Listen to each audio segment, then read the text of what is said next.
Satu Kultakutrista ja The Sopranosista. Olipa kerran Kultakutri-konsernin toimitusjohtaja, joka oli metsässä. Itse asiassa hän oli aivan skutsissa ja markkinapimennossa, ja hän olisi halunnut päästä lähemmäksi asiakkaitaan. Hänellä ei kuitenkaan ollut siihen mitään välineitä. Silloin hän saapui The Sopranosin talolle. Varovasti hän astui sisään. Pöydällä oli jäähtymässä 3 eri kokoista verkkoliiketoiminnan ratkaisua. Ihanaa, ajatteli Kultakutri-konsernin toimitusjohtaja. Näillä nykymoderneilla välineillä tavoitan varmasti taas asiakkaani. Hän kokeili ensin isointa verkkoliiketoiminnan ratkaisua, mutta se oli hänelle turhan monimutkainen. Seuraavaksi hän kokeili pienintä verkkoliiketoiminnan ratkaisua, mutta se jäi kiristämään ohimoilta.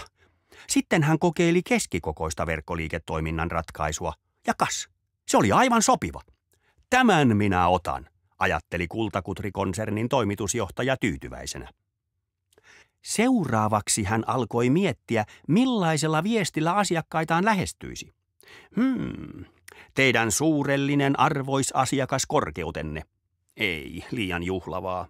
Jou, hebot. Ei, liian epämuodollista.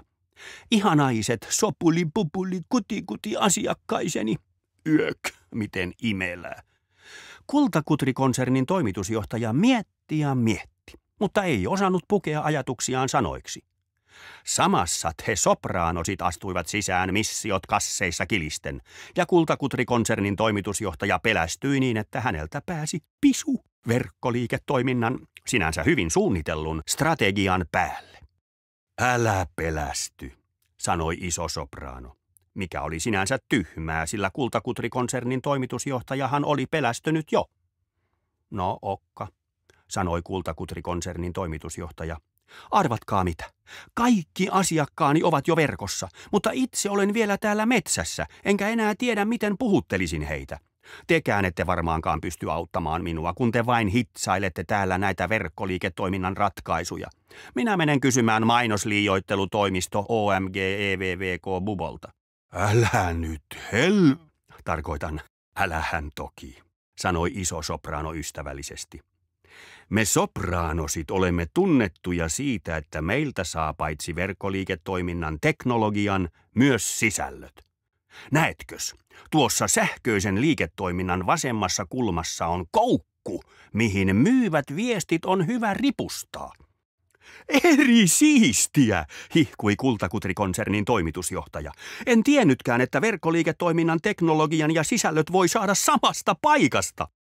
No halloo, kenenpä nyt kannattaisikaan juosta ympäri metsää niitä hankkimassa, kiusoitteli iso soprano silmää vinkaten. Mutta mitä nyt? Ihmetteli Kultakutri-konsernin toimitusjohtaja. Miksi kultaiset kutrini muuttuvat platinaisiksi? Se johtuu vain siitä, että koska teet kanssamme yhteistyötä, kilpailukykysi esimerkiksi Punahilkka-konserniin verrattuna kasvaa huomattavasti.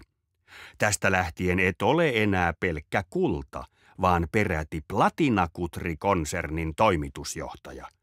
Aivan sairaan mageeta, kiljui Platinakutri-konsernin toimitusjohtaja ja lähti tekemään kauppoja uusien asiakkaidensa kanssa.